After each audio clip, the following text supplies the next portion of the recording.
Et l'autre les valides, regardez où on est chez Wills et on va ensemble faire un petit vlog de Noël, afin de faire un petit peu le décompte de qu'est-ce qui s'est passé dans l'automobile en 2023, et là c'est plutôt Wills qui va en parler, et ce à quoi on doit s'attendre pour 2024, les choses importantes, et peut-être aussi quelques infos sur des sujets qu'on a l'intention de faire l'année prochaine, découvrir tout ça ensemble. Alors, dis-moi Wills, ce début de Blindcast, comment ça s'est passé pour toi? Est-ce que j'ai été embêtant? Ouais, écoute, tu m'en as demandé pas mal, mais on s'est débrouillé. Je pense qu'on a réussi à sortir 2-3 vidéos qu'on voulait, donc je pense que c'est déjà un bon début. Merci aux abonnés en tout cas de nous avoir suivis durant ces quelques mois, et on espère que vous serez encore nombreux à nous suivre et que nos vidéos vous plaisent et que les sujets vous plaisent également. On a comment... Et toi, Blans? Ouais, écoute, moi franchement, on est déjà à peu près à 60 abonnés, ce qui est encore modeste dans le monde de l'automobile. Enfin bon, là on n'est qu'à 3 vidéos qui ont été postées, et certaines ont déjà fait quand même plus de 300 vues, donc je trouve que pour un début c'est pas mal. Mais attention, quand j'ai dit à nos viewers qu'on allait parler un peu de ce qui s'est passé en 2023 et de l'actu 2024, n'oubliez pas que nous, on est vraiment situé dans les bagnoles à bon prix, les bagnoles que tout le monde peut se payer, donc on va rester dans ce créneau-là. Et puis s'abonner, n'oubliez pas que s'abonner à cette chaîne, le jour où il y aura un petit peu de pépettes de pesetas qui arriveront, ça permettra de pouvoir financer des sujets autour du handicap, des projets. Donc n'hésitez pas à vous abonner. N'oubliez pas, c'est gratuit. En plus c'est gratuit, alors que demande le peuple quand même? Oui. Et pour un petit peu aller un petit peu plus dans le secret, dans notre vie de tous les jours, moi j'étais parti dans l'idée de faire au moins 2 vidéos par mois. J'ai eu un mois qui a été très compliqué, où j'ai eu vraiment la tronche défoncée, où j'étais malade, et puis pas mal de trucs à gérer à la maison avec des travaux. Je vous en dis pas plus parce que ça fera l'objet d'une vidéo, etc. Et puis Wills de son côté, elle est encore aux études, elle fait des études. C'est quoi exactement que tu fais comme études? Je suis réalisateur audiovisuel. Donc j'apprends à faire des films si vous voulez, donc tout ce qui est montage, captation vidéo, on apprend à faire des plans de n'importe quoi avec des images, des vidéos, etc. Et puis on apprend à faire du montage son aussi, donc à faire de la musique en intégrant des sons en plus, et voilà, créer des musiques, créer des sons, créer des vidéos, c'est ma popote et c'est ce que j'aime, donc je suis contente. Voilà. Trop la classe. Donc vous comprenez pourquoi c'est pas moi qui fais les montages, on laisse ça aux professionnels, non? Oui, c'est mieux. Alors en parlant de professionnels, je sais que l'automobile c'est pas ton truc, mais toi donc ici là, dans ce qu'on est en train de faire, tu vas plutôt présenter l'actu 2023, moi 2024. Donc on va aller présenter le premier sujet. À toi la parole, qu'est-ce que tu as de beau à nous raconter sur 2023? Vous parlez un peu de la Ford Fiesta, la production a été arrêtée en juin 2023. C'est vrai, c'est dingue ça quand même. Ouais. Ford a annoncé en octobre 2022 qu'ils allaient cesser la production de la Fiesta à son usine de Cologne en Allemagne. La décision a été prise dans le cadre de la stratégie de Ford visant à se concentrer sur les véhicules électriques et sur les SUV. La Fiesta est une citadine populaire qui a été produite depuis 1976, donc pendant 47 ans, ce qui fait long. Ouais. Elle a été l'une des voitures les plus vendues en Europe pendant de nombreuses années, donc c'est quand même une voiture qui a été assez populaire. Écoute, je vais te dire que la Fiesta 1, donc le modèle qui est sorti en 76, moi ça a été ma première voiture, une petite Fiesta 1100 avec il y avait le toit ouvrant, mais à l'époque dans toutes les voitures tu avais un allume-cigare. Eh bien, moi, je vais emboîter le pain, puisque là, tout de suite, je t'ai parlé de la Golf. Eh bien, ici, je vais parler, toujours dans le groupe Volkswagen, de l'ID2. L'ID2, c'est donc une petite, comme le nom l'indique, l'ID, ça va être un véhicule électrique qui a été présenté cette année, en 2023. C'est pas pour tout de suite, c'est pour 2025, mais je trouve que le sujet est tellement important que ça valait la peine d'en parler. Donc, ils ont présenté ce qu'ils estiment être une compacte, mais on est sur une voiture qui fait un petit peu plus de 4 mètres, donc pour moi on est plus dans des grosses citadines, donc segment B, style tu vois Citroën C3, justement Ford Fiesta, comme celle dont tu viens de parler, mais voilà, eux disent qu'il s'agit d'une compacte, et ils nous disent qu'elle sera commercialisée à moins de 25 000 €, avec une autonomie de plus ou moins 450 km. Attention, là on est toujours dans des chiffres théoriques, hein. Ils n'ont pas encore eu les normes WLTP, hein. Donc voilà, ça devrait tourner aux environs de 450 km. Voilà, on n'a pas encore la vitesse de recharge, donc tu sais pas si tu vas rester 10 minutes ou 2 heures pour charger. Je rigole, hein. En général ça va plutôt tourner aux environs d'une demi-heure. Et alors ils disent qu'il y aurait un moteur avec une puissance de 226 chevaux. Là ils nous annoncent un début aux environs de 25 000 €, 450 km d'autonomie pour une puissance de 226 chevaux qui te permet de faire un 0 à 100 en 7 secondes. Je pense pas que ce sera à l'entrée de gamme. À mon avis, il va y avoir certainement une version avec un plus petit moteur, avec une plus petite batterie. Et là, oui, tu seras aux 25 000 € probablement. Mais on va voir. On pourrait être étonné, hein. Et ils nous annoncent en plus que cette voiture, là ça peut être intéressant pour nos amis français si jamais ils ont encore droit au bonus en 2025. Ils nous annoncent qu'elle sera produite en Espagne. Donc si elle est produite en Espagne, elle aura certainement droit au bonus. Ça te fait envie, toi, une ID2 ou pas du tout? Écoute, c'est à voir, hein. À voir, écoute. Tu connais mieux que moi, donc tu sauras mieux que moi dire quand elle sera sortie ce que ça donnera. De toute façon, s'il y a bien une entrée de gamme à moins de 25 000 €, Blind Cars vous la montrera. Évidemment, ça, je suis sûr qu'on peut compter sur toi. Alors, dis-moi, toi, dans les événements qu'on a eu en 2023, qu'est-ce que tu as d'autre à nous raconter? Bien, du coup, maintenant, le prochain sujet, ça va être la Nissan Micra en chute libre, malheureusement, voilà. La Nissan était populaire, mais pendant de nombreuses années, en France notamment, elle était connue, et bon, elle a connu malheureusement une descente aux enfers. Sur les 4 premiers mois de l'année 2023, Nissan n'a immatriculé que 1054 exemplaires de Micra en France. Donc ça fait 10 fois moins que la Peugeot 208, et c'était la citadine la plus vendue. Ouais, ça fait vraiment quand même pas beaucoup et ça fait mal. Donc la Micra était désormais reléguée au fond du classement des ventes des citadines à la 99e place sur le top 100 des modèles les plus vendus en France. Ça te paraît un classement élevé pour toi? Non, mais il faut savoir que dans mes souvenirs, la Nissan Micra, là on est sur le marché français, hein, au moment des meilleures ventes, elle arrivait à se placer dans les 30-35 voitures les plus vendues en France. Donc ce qui était quand même pas mal, hein, pour une japonaise sur un territoire de constructeur de véhicules. Mais là, et je comprends pas, on nous dit pas mal que ce véhicule est un design assez torturé et tout, mais moi je la trouve assez fluide, une ligne assez sportive. Je comprends pas du tout pourquoi cet échec de cette voiture, mais bon, je te laisse, je t'écoute. Écoutez, les précédentes générations de la Micra avaient connu davantage de succès en France, comme tu disais. Mais la génération actuelle, lancée en 2017, a été mal servie par son design de lecture aux lignes. Pardon, je recommence. Donc, la Micra avait connu davantage de succès en France, mais malheureusement, la génération actuelle, lancée en 2017, a été mal servi par son design aux lignes torturées et au biais du marketing, quoi. Donc la voiture ne plaisait pas niveau design, c'est ça? Oui, c'est ça. Je comprends pas. Moi, non, c'est bizarre. Elle avait un look qui plaisait pas mal. De toute façon, Hein, ma petite Will, si tu mettrais une image, hein, pour que les gens sachent de quoi on parle. Je mettrai une image, vous inquiétez pas.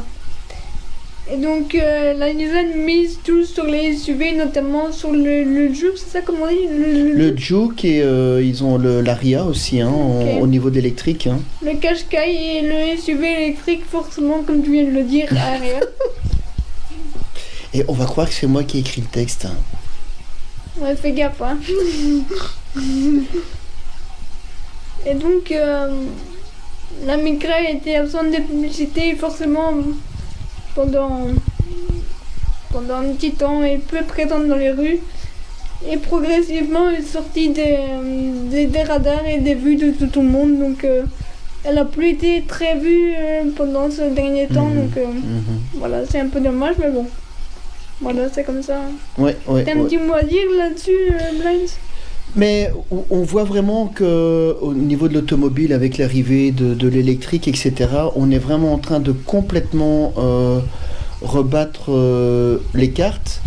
Et je comprends pas. Les gens achètent des voitures de plus en plus grosses, de plus en plus des SUV, et ça va vraiment à l'encontre des besoins du marché. C'est pour ça, tu vois, comme j'avais parlé là tout de suite là, de l'ID2, c'est plus une petite compacte électrique. D'ailleurs, mais comme il faut faire du chiffre, des bruits se murmurent qu'il ferait également une version SUV, tu vois, plus comme, par exemple, tu parlais de la 208 là, tout à l'heure, toi tu as la 208, et ils ont fait le 2008, qui est le modèle SUV tiré de la même voiture au départ. Donc, oui, je comprends pas. Eh ben, on va rester quand même alors sur les petites voitures. Je pense que maintenant ton sujet, ce sera l'Opel Corsa, c'est ça ? Ah non, moi, je vais pas parler de l'Opel Corsa. L'Opel Corsa, ce sera pour toi. Ce sera pour toi, l'Opel Corsa. Je te laisserai en parler.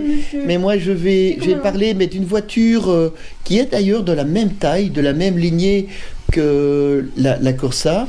Je vais parler d'une arlésienne. Hein. On en parle déjà depuis des mois, enfin pour pas dire des années, de cette voiture. On a eu 3 ou 4 prototypes différents de la Renault 5 électrique qui est sur le point d'arriver et dont les précommandes ont déjà maintenant, à l'heure où on est en train de filmer cette vidéo, ont déjà été ouvertes pour 150 €. Tu peux précommander la Renault 5 électrique. Mais alors, ce qui est marrant, c'est que tu achètes un chat dans un sac, quoi. Hein. C'est-à-dire que tu sais pas exactement ce que tu vas avoir. On a vu des spring shots qui ont déjà été qui courent sur les réseaux et tout, mais en réel, la Renault 5 électrique, le modèle définitif, va être présenté d'ici pas longtemps, hein, ça va être au fin février au Salon de Genève, et les gens qui précommandent là maintenant, on leur dit que en fait la Renault 5 électrique va être commercialisée à un prix aux environs aussi, comme l'ID2 de 25 000 €. Sauf que le modèle que tu peux précommander déjà maintenant, c'est pas le modèle d'entrée de gamme. C'est celui avec une grosse batterie dont on connaît. C'est ça, tu vois, il y a encore plein d'inconnus. Oui, il y a beaucoup de choses, mais qu'on ne sait pas encore. On ne connaît pas l'autonomie on ne connaît pas la batterie. On sait que tu auras une autonomie de 400 km plus ou moins en WLTP. On ne connaît pas la vitesse à laquelle elle va recharger. On sait que tu auras un moteur de 150 chevaux, mais on ne connaît pas son 0 à 100. Du moins, en tout cas, les informations, peut-être que quand ils verront, les viewers verront les valides qui nous regardent là, peut-être que quand vous regarderez la vidéo, peut-être que à ce moment-là, le 0 à 100 sera connu. Mais pour le moment, on ne le sait pas. Et pour l'entrée de gamme, celle qui sera plus ou moins à 25 000 €, tout ce qu'on sait, c'est qu'elle aura une batterie de 40 kW. Et on n'en sait pas plus. Et apparemment, elle devrait être équipée du V2G, donc le véhicule to green. Et donc ça veut dire que il y a déjà des contrats et tout qui auraient été passés avec certaines sociétés d'énergie en France qui permettraient, si tu veux, t'achètes ta voiture, t'installes une borne chez toi, tu charges ta voiture, mais quand le réseau a besoin de courant, qu'ils n'en produisent pas assez, ils viennent prendre du courant dans ta voiture, et donc c'est l'opérateur qui te rachète ton courant. que tu as stocké dans ta voiture. Donc voilà, je pense que ça, pour pouvoir équilibrer le réseau, c'est vraiment l'avenir, en tout cas, c'est ce qui va commencer à arriver. Mais tu vois, je t'ai parlé d'une ID2 à plus ou moins 25 000 euros, une Renault 5 électrique à 25 000 euros. Donc les voitures abordables arrivent. Et maintenant, je vais te laisser justement, parce que tu tenais à ce que j'en parle, mais je trouve que tu feras ça bien mieux que moi. Je vais te laisser me parler de l'Opel Corsa. Ben voilà, on y est. Hein. Donc, comme il vous l'a dit, maintenant on va vous parler de l'Opel Corsa. Donc elle a été mise à jour en 2023 avec un certain nombre de nouveautés, voilà, notamment au niveau du design, de l'infodivertissement, donc je suppose que c'est de la radio et tout ça, c'est ça? C'est tout le système d'exploitation, si tu veux, hein. Donc tout l'écran, tout ce que tu peux voir sur l'écran, qui a une taille plus grande, si je me rappelle bien. Ouais. Notamment donc le design, donc il y a notamment des feux à l'avant qui ont été redessinés, etc., donc qui ont été améliorés. Au niveau de l'infodivertissement, donc comme tu l'as dit, donc c'est un écran tactile standard de 7 pouces qui est remplacé à ce niveau-là par un écran de 10 pouces. Ah ouais, ça commence. Avec une navigation Apple CarPlay et Android sans fil, donc c'est une technologie avancée hein, quand même. Ça commence à prendre de la tronche. Hein.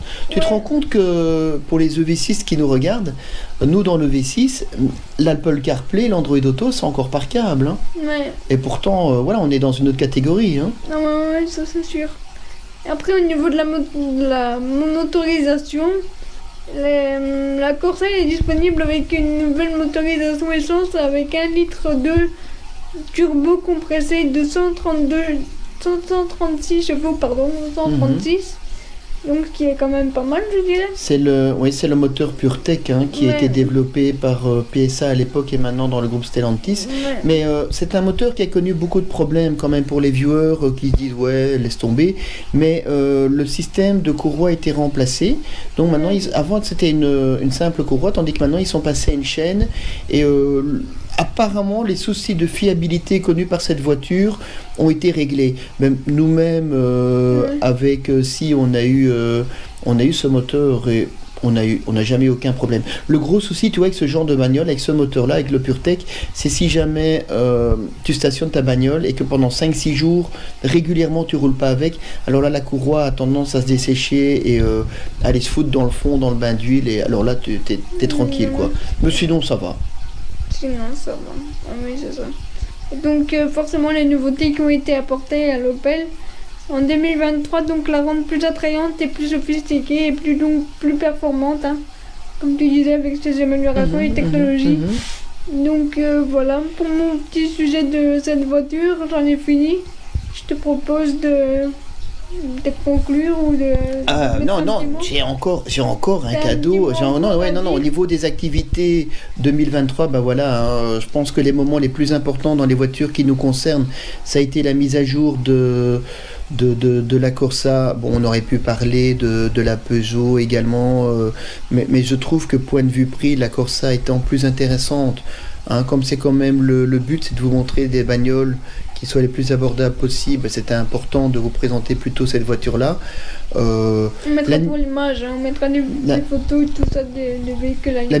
La Micra qui disparaît, oui, je trouve ça vraiment dommage parce qu'il y a toute une histoire derrière. Et alors, aussi la Fiesta qui nous quitte, qui a plein d'histoires à raconter, qui a accompagné énormément de générations. Je me rappelle par exemple qu'il y avait eu un constructeur, un petit carrossier qui avait fait quelques versions cabriolet.